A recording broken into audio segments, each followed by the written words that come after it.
Here's a number that's going to mess with you. You will live approximately 30,000 days. That's it. And right now, a massive chunk of those days, your days are being spent in a conference room, staring at a PowerPoint slide that could have been a 2-sentence email. My name is Berlin, and I used to think I was crushing it. Let me paint you a picture. Monday morning, 8:47 a.m. I'm in the elevator, coffee in one hand, phone in the other, already scanning Slack like my life depends on it. The day hasn't even started, and I'm already behind. Sound familiar? I had a full calendar, back-to-back meetings, a to-do list that never got shorter, and every single night I'd fall into bed thinking, where did the day go? I was busy, constantly, exhaustingly busy. But here's the thing, nobody tells you about being busy. Busy isn't the same as alive. We've been sold this idea that a full schedule means a full life, that if your calendar is packed, you're important, that if you're always responding, always available, always in the loop, you're winning. But activity isn't progress. Motion isn't meaning. You can spend 10 hours inside 4 walls doing things that don't move your life forward by a single inch. And I did that for years.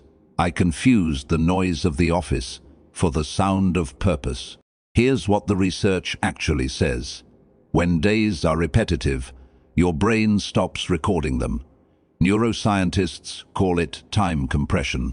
When every Tuesday looks like last Tuesday, same desk, same stand-up, call, same Excel sheet, same pressure from the same boss, about the same quarterly numbers, your brain stops filing it as new information. It just stacks it on top of yesterday.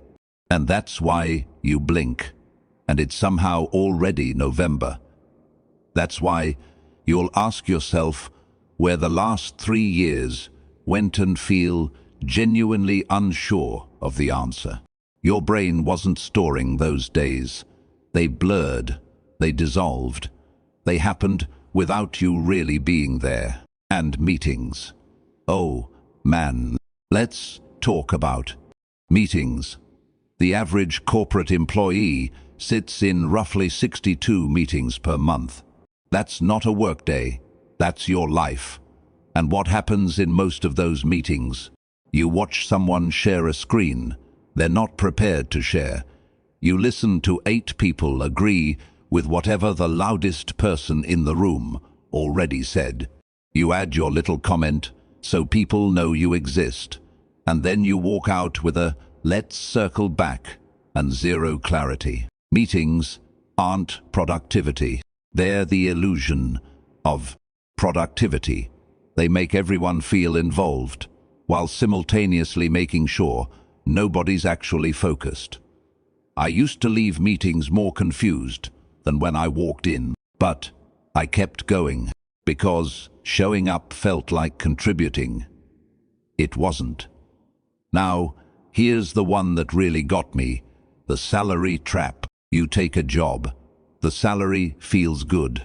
Then you get a better apartment, a nicer car, subscriptions you forget to cancel, weekend dinners that cost more than they should, and suddenly the salary that felt like freedom becomes the rope that keeps you tethered. You can't quit, you can't slow down, you can't take that month off, because the lifestyle you built on the salary requires the salary. You didn't buy freedom with that paycheck, you bought a longer leash, and every raise just upgraded the leash. And the promotion, God, the promotion, that thing you're waiting for, that's going to change everything. The next level, the senior title, the corner office that probably doesn't even exist in your open plan office. I spent 2 years inside that fantasy, thinking that once I got there, I'd finally have time. I'd finally feel settled. I'd finally start living the way I actually wanted to live. But here's what nobody warns you about: the next level. It just comes with more meetings. What corporate life does to your energy is almost invisible until it isn't. It's not that the job takes your time, it's that it takes the best version of your cognitive self. By 6 p.m., you've made hundreds of micro-decisions, replied to dozens of emails, managed your face in meetings so you don't look bored, navigated office politics without saying the wrong thing. And by the time you get home, the time that's supposed to be yours, you've got nothing left. Not for your side project, not for your relationship, not for the book, the workout, the thing that actually makes you feel human. You're not tired from working hard. You're drained from working constantly without any of it meaning anything. And so, the weekend becomes everything. Friday becomes a religion. That little dopamine spike at 4:59 p.m. on a Friday, that's not joy, that's relief. There is a difference. Joy comes from living. Relief comes from surviving. And if your entire week is something you're surviving, to reach a 2-day break, you're not living a life.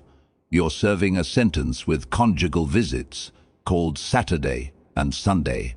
And even those get eaten by laundry, errands, recovery, and dreading Monday morning before Sunday dinner is even over. Here's the part that took me the longest to see. I stopped knowing who I was outside of my job title. Someone would ask me at a party, "Hey, what do you do?" And I'd answer. And then I'd realize I just described myself. Not what I love, not what I'm curious about, not what I'm building or believing or becoming. Just my role, my function, my corporate taxonomy. I had become the job. My identity had quietly, slowly, politely been replaced by a LinkedIn headline. But here's where it shifts, and I want you to stay with me here. The answer isn't to rage quit your job or move to Bali or start a dropshipping business at 2 a.m. The answer is awareness. Because the moment you actually see the loop, like really see it, it loses some of its grip. You start asking questions you didn't ask before. Does this meeting actually need me? Does this task move anything real? Is this how I want this Tuesday to be used?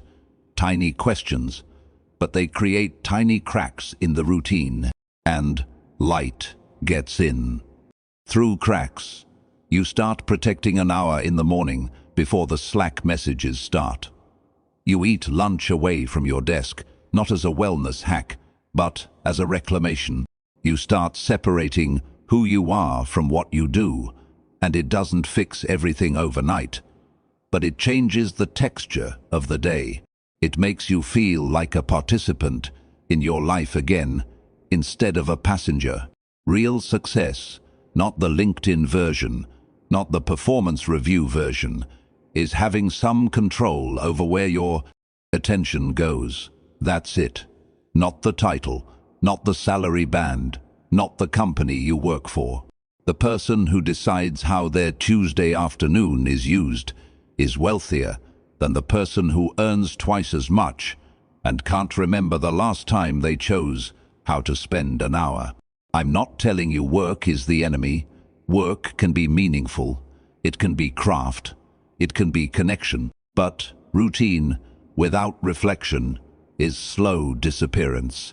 And the version of you that exists outside of deliverables and deadlines and department updates, that version deserves to still be there in 10 years.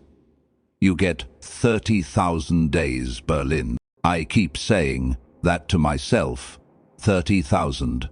Some of them will be spent in meetings. That's fine, but not most of them. Not without noticing. Start noticing.